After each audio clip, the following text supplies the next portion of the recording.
ಈ ಕತೆ ಅಜ್ವಾಯಿನ್ನ ಕಾಡಿನದು. ಇಲ್ಲಿ ವಿಭಿನ್ನ ಪ್ರಕಾರದ ಪ್ರಾಣಿಗಳು ಇವೆ. ಈ ಕಾಡಲ್ಲಿ ಜಗತ್ತಿನ ಡೇಂಜರಸ್ ಪ್ರಾಣಿಗಳು ಮತ್ತು ಜಗತ್ತಿನ ಸುಂದರ ಪ್ರಾಣಿಗಳು ಇವೆ. ಈ ಕಾಡಲ್ಲಿ ಶೇರ್ ಸಿಂಗ್ ಎಂಬ ಹೆಸರಿನ ಒಂದು ದೊಡ್ಡ ಸಿಂಹ ಇತ್ತು. ಆದ್ರೆ ಅದಕ್ಕೆ ಶಿಕಾರಿ ಮಾಡಲು ಬರೋದಿಲ್ಲ. ಒಂದಿನ ಒಂದು ಮೊಲ ಮತ್ತು ತೋಳ ಮಾತಾಡ್ತಾ ಇದ್ವು.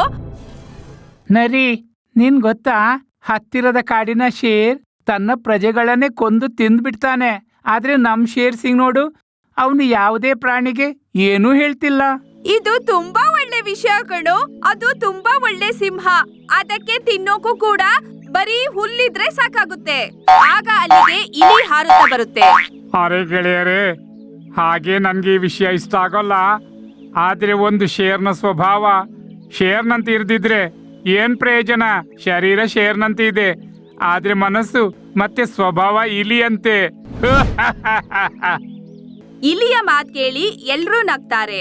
ಶೇರ್ ಸಿಂಗ್ಗೆ ಈ ಎಲ್ಲಾ ಮಾತು ಕೇಳುತ್ತೆ ಮತ್ತದಕ್ಕೆ ಚೆನ್ನಾಗ್ ಅನ್ಸೋಲ್ಲ. ಈ ಎಲ್ಲಾ ಪ್ರಾಣಿಗಳು ಅದಕ್ಕೆ ತಮಾಷೆ ಮಾಡ್ತಾರೆ. ಮತ್ತೊಂದಿನ ಶೇರ್ ಸಿಂಗ್ ಮರದಿಂದ ಕೆಲವು ಹಣ್ಣುಗಳನ್ನು ಕುಯ್ ತಿಂತಾ ಇತ್ತು. ಅದೇ ದಾರಿಲಿ ಆನೆ ಹೋಗ್ತಿತ್ತು. ಶೇರ್ ಸಿಂಗ್ ಹಣ್ಣು ತಿನ್ನೋದ್ ನೋಡಿ ಆನೆ ಹೇಳುತ್ತೆ, ಅರೆ ಶೇರ್ ಸಿಂಗ್, ನೀನೆಂದು ಬದಲಾಗೋದಿಲ್ಲ. ನೀನು ಶೇರ್ನ ಹೆಸರಿಗೆ ಕಳಂಕ. ನೀನು ಶೇರ್ ಜಾತಿಯವರ ಹೆಸರನ್ನೇ ಕಳಂಕಿತಗೊಳಿಸ್ತಿದ್ದೀಯಾ. ಒಂದೊಮ್ಮೆ ನಾನು ಬೇರೆಲ್ಲರಿಗಿಂತ ಭಿನ್ನವಿದ್ರೆ ಇದ್ರಲ್ಲಿ ನಂದೇನ್ ತಪ್ಪು? ದೇವ್ರೆ ನನ್ನನ್ನು ಬೇರೆಯವರಿಗಿಂತ ಭಿನ್ನ ಮಾಡಿದಾನೆ. ನನ್ಗೆ ಯಾರನ್ನು ಹತ್ಯೆ ಮಾಡೋದು ಇಷ್ಟವಿಲ್ಲ.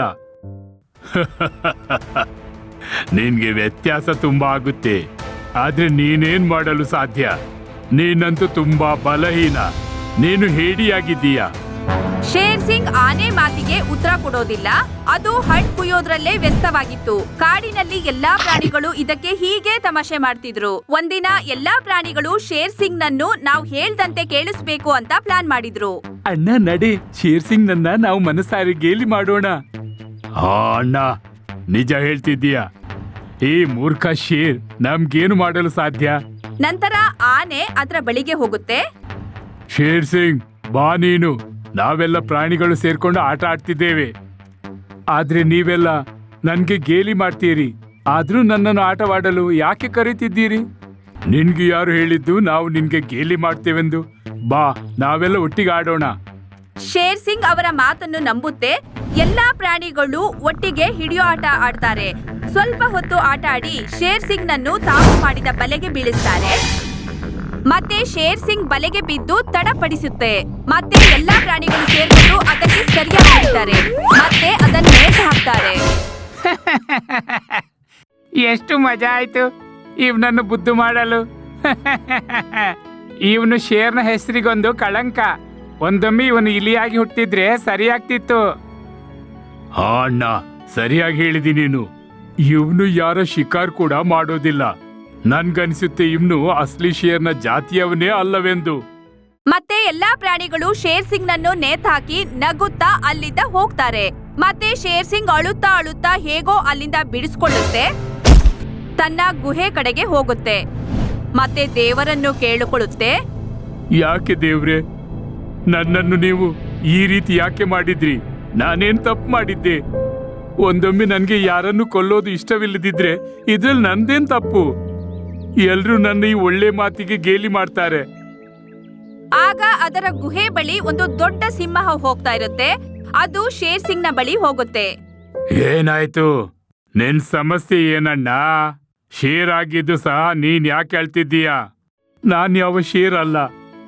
ನಾನು ತುಂಬಾ ಬಲಹೀನ ಶೇರ್ ಆಗಿದ್ದೇನೆ. ಎಲ್ರೂ ನನ್ಗೆ ಹೇಳ್ತಾರೆ ನಾನು ಶೇರ್ನ ಹೆಸರಿಗೆ ಕಳಂಕವೆಂದು. ನಾನ್ ಯಾರ ಶಿಕಾರ್ ಕೂಡ ಮಾಡೋದಿಲ್ಲ.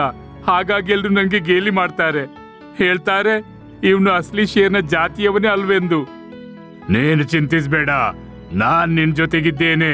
ನೀನು ನನ್ನ ಗುಹೆಗೆ ಬಾ, ಅಲ್ಲಿ ನಿನ್ನ ಎಲ್ಲ ಕಷ್ಟ ದೂರವಾಗುತ್ತೆ. ಶೇರ್ ಸಿಂಗ್ ಸಿಂಹದ ಜೊತೆ ಅದರ ಗುಹೆಗೆ ಹೋಗುತ್ತೆ. ಆಗ ಸಿಂಹ ಹೇಳುತ್ತೆ, ನಾನು ಜಾದುವಿನ ಶೇರ್ ಆಗಿದ್ದೇನೆ, ಮತ್ತಿದೆ ನನ್ನ ಗುಹೆ. ನನ್ನ ಗುಹೆಗೆ ಯಾರು ಬರ್ತಾರೋ ಅವರು ಇಲ್ಲಿಂದ ಏನಾದ್ರೂ ಖಂಡಿತ ಕೊಂಡು ಹೋಗ್ತಾರೆ. ಹಾಗಾಗಿ ಇಂದಿನಿಂದ ನಾನ್ ನಿನ್ಗೆ ಬಂಗಾರದ ರೆಕ್ಕೆ ನೀಡ್ತೇನೆ. ಈ ರೆಕ್ಕೆಗಳಿಂದ ನೀನು ಹಾರಬಹುದು. ಹಾಗೆ ನೀನು ತುಂಬಾ ಶಕ್ತಿಶಾಲಿ ಕೂಡ ಆಗುವೆ. ನಿನ್ನನ್ನು ಸೋಲಿಸಲು ಯಾರಿಗೂ ಸಾಧ್ಯವಿಲ್ಲ. ನಿನ್ಗೆ ಅನಂತ ಅನಂತ ಧನ್ಯವಾದ. ನಂತರ ಸಿಂಹ ಶೇರ್ ಸಿಂಗ್ಗೆ ಒಂದು ಚಿನ್ನದ ರೆಕ್ಕೆ ಕೊಡುತ್ತೆ. ಶೇರ್ ಸಿಂಗ್ಗೆ ತನ್ನ ಚಿನ್ನದ ರೆಕ್ಕೆ ನೋಡಿ ತುಂಬಾ ಖುಷಿಯಾಗುತ್ತೆ. ಅರೆ ವಾ, ಇನ್ನು ನಾನು ಎಲ್ಲಾ ಪ್ರಾಣಿಗಳಿಗೆ ಬುದ್ಧಿ ಕಲಿಸ್ತೀನಿ. ಒಂದ್ಸಲ ನಾನು ಹಾರಿ ನೋಡ್ಬೋದಾ? ಯಾಕಿಲ್ಲ, ಆದ್ರೆ ಗುಹೆಯ ಹೊರಗೆ ಹೋಗಿ ಹಾರು. ಮತ್ತೆ ಹಾರೋಕ್ ಮುಂಚೆ ನಾನು ಎಲ್ಲ ಮಾತು ಕೇಳು. ಇಲ್ಲ, ಮೊದ್ಲು ನಾನು ಆ ಎಲ್ಲ ಪ್ರಾಣಿಗಳಿಗೆ ಬುದ್ಧಿ ಕಲಿಸಿ ಬರ್ತೇನೆ. ಆಮೇಲೆ ಬಂದು ನಾನು ನಿಮ್ಮೆಲ್ಲ ಮಾತು ಕೇಳ್ತೇನೆ. ಶೇರ್ ಸಿಂಗ್ ಗುಹೆಯ ಹೊರಗೆ ಬರುತ್ತೆ ಮತ್ತೆ ತನ್ನ ಚಿನ್ನದ ರೆಕ್ಕೆಯಿಂದ ಹಾರುತ್ತಾ ಅಲ್ಲಿಂದ ಹೊರಟೋಗುತ್ತೆ. ಮತ್ತೆ ಒಂದೊಂದಾಗಿ ಎಲ್ಲಾ ಪ್ರಾಣಿಗಳನ್ನು ಹೊಡೆದು ಸೇಡ್ ತೀರಿಸಿಕೊಳ್ಳುತ್ತೆ. ಶೇರ್ ಸಿಂಗ್ ನ ತಾಕತ್ತು ಅದಕ್ಕೆ ಗೊತ್ತಾಗುತ್ತೆ ಮತ್ತದು ಮನುಷ್ಯರಿಗೂ ಹೊಡೆಯೋಕ್ ಶುರು ಮಾಡುತ್ತೆ. ಎಲ್ರೂ ಅದಕ್ಕೀಗ ಹೆದರುತ್ತಾರೆ. ಅದು ಎಲ್ಲಿಗೆ ಹಾರಿದ್ರು ಎಲ್ಲರೂ ಅಲ್ಲಿಂದ ದೂರ ಓಡ್ತಾರೆ. ಓಡಿ ಓಡಿ, ಬಂಗಾರದ ರೆಕ್ಕೆ ಶೇರ್ ಬರ್ತಿದೆ. ಇವನು ಎಲ್ಲರನ್ನು ಕೊಲ್ತಾನೆ. ತಮ್ಮ ಪ್ರಾಣ ಉಳಿಸಿಕೊಳ್ಳಿ, ಓಡಿ ಇಲ್ಲಿಂದ. ಶೇರ್ ಸಿಂಗ್ ತನ್ನ ಚಿನ್ನದ ರೆಕ್ಕೆಯ ಎಷ್ಟು ಲಾಭ ಪಡಿತಿರುತ್ತೆ ಅಂದ್ರೆ ಅದಕ್ಕೆ ಗೊತ್ತಾಗ್ತಾ ಇರೋಲ್ಲ ಅದು ತನ್ನೊಂದಿಗೆ ಮತ್ತೆ ಬೇರೆಯವರೊಂದಿಗೆ ಎಷ್ಟು ತಪ್ಪು ಮಾಡ್ತಿದೆ ಎಂದು. ಯಾವಾಗ ನನ್ಗೆ ಈ ಬಂಗಾರದ ರೆಕ್ಕೆ ಸಿಕ್ಕಿತು ಅಂದಿನಿಂದ ನನ್ನ ಜೀವನ ಬದಲಾಗಿ ಹೋಯಿತು. ಇನ್ನು ನಾನು ಪೂರ್ತಿ ಕಾಡಿನಲ್ಲಿ ರಾಜ್ಯಭಾರ ಮಾಡ್ತೇನೆ. ಯಾರು ನನ್ನನ್ನು ಸೋಲಿಸಲಾರರು. ನಾನಾಗ್ತೀನಿ ಕಾಡಿನ ಬಾದ್ಶಾ. ಒಂದಿನ ಈ ಕಾಡಿನಲ್ಲಿ ಎಲ್ಲಾ ಪ್ರಾಣಿಗಳು ಒಟ್ಟಾಗ್ತವೆ. ಶೇರ್ ಸಿಂಗ್ ಕಾಡಿನಲ್ಲಿ ಬಹುತೇಕ ಪ್ರಾಣಿಗಳನ್ನು ಸಾಯಿಸಿತ್ತು. ಈಗ ಕಾಡಲ್ಲಿ ಇಷ್ಟೇ ಪ್ರಾಣಿಗಳು ಉಳಿದಿದ್ವು. ಈ ಶೇರ್ ಸಿಂಗ್ ಅಲ್ಲಿಗೂ ಹೋಗಿ ತಲುಪುತ್ತೆ. ಅದು ಎಲ್ಲರನ್ನೂ ಗೊತ್ತಿಲ್ಲದ ಹಾಗೆ ಸಾಯಿಸೋಕೆ ಪ್ಲಾನ್ ಮಾಡ್ತಾ ಇರುತ್ತೆ. ಆದ್ರೆ ಶೇರ್ ಸಿಂಗ್ ಚಿನ್ನದ ರೆಕ್ಕೆಗಳಿಂದ ಹಾರಿದಾಗ ಅದರ ರೆಕ್ಕೆಗಳು ಕೆಲ್ಸನೇ ಮಾಡೋಲ್ಲ. ಅದು ಭೂಮಿಯ ಮೇಲೆ ಬಂದು ಬೀಳುತ್ತೆ. ಮತ್ತದು ಎದ್ದೇಳುತ್ತೆ ಮತ್ತೆ ಭೂಮಿ ಮೇಲೆ ಬೀಳುತ್ತೆ. ಅರೆ, ಇದೇನಾಗ್ತಿದೆ ನನ್ಗೇನು ಅರ್ಥವೇ ಆಗ್ತಿಲ್ಲ. ಇಂದು ನನ್ನ ಬಂಗಾರದ ರೆಕ್ಕೆ ಈ ರೀತಿ ಏಕೆ ಆಗ್ತಿದೆ? ಆಗ ಅದಕ್ಕೆ ಜೋರಾದ ಧ್ವನಿ ಕೇಳುತ್ತೆ. ಶೇರ್ ಸಿಂಗ್, ನಾನ್ ನಿನ್ಗೆ ಹೇಳಿದ್ದೆ ನನ್ ಪೂರ್ತಿ ಮಾತು ಕೇಳೆಂದು. ಮತ್ತೆ ಈ ಬಂಗಾರದ ರೆಕ್ಕೆಯ ಬಗ್ಗೆ ಎಲ್ಲ ಮಾಹಿತಿ ತಿಳಿದುಕೊಳ್ಳೆಂದು. ಆದ್ರೆ ನೀನು ಕೇಳಲಿಲ್ಲ. ಜಾದುವಿನ ಶೇರ್, ಆದ್ರೆ ನನ್ ಬಂಗಾರದ ರೆಕ್ಕೆ ಯಾಕೆ ಕೆಲಸ ಮಾಡ್ತಿಲ್ಲ? ಇನ್ನು ನಿನ್ನ ಬಂಗಾರದ ರೆಕ್ಕೆ ಎಂದೂ ಕೆಲಸ ಮಾಡೋಲ್ಲ. ಯಾಕೆಂದ್ರೆ ನೀನು ಇವುಗಳನ್ನು ತಪ್ಪು ಕೆಲಸಕ್ಕೆ ಉಪಯೋಗಿಸಿದೆ. ಹಾಗಾಗಿ ಇವು ಇನ್ನು ನಿನ್ಗೆ ಸಹಾಯ ಮಾಡೋಲ್ಲ. ನಾನ್ ನಿನ್ಗೆ ಇದನ್ನು ಹೇಳ ಬಯಸಿದ್ದೆ. ಒಂದು ವೇಳೆ ನೀನು ಇವುಗಳನ್ನು ಬಳಸಿ ತಪ್ಪು ಕೆಲಸ ಮಾಡಿದ್ರೆ ಇವುಗಳು ನಿನ್ಗೆ ಎಂದು ಸಹಾಯ ಮಾಡುವುದಿಲ್ವೆಂದು. ನೀನಂತ ಇವುಗಳನ್ನು ಮನುಷ್ಯರನ್ನು ಕೊಲ್ಲಲು ಉಪಯೋಗಿಸಿದೆ. ಇನ್ನು ನೀನು ಎಲ್ರಿಗಿಂತ ಸಣ್ಣ ಶೇರ್ ಆಗುವೆ. ಯಾರಲ್ಲಿ ಸ್ವಲ್ಪವೂ ಶಕ್ತಿ ಇರೋದಿಲ್ಲ. ನಂತರ ಆ ಧ್ವನಿ ಮಾಯವಾಗುತ್ತೆ.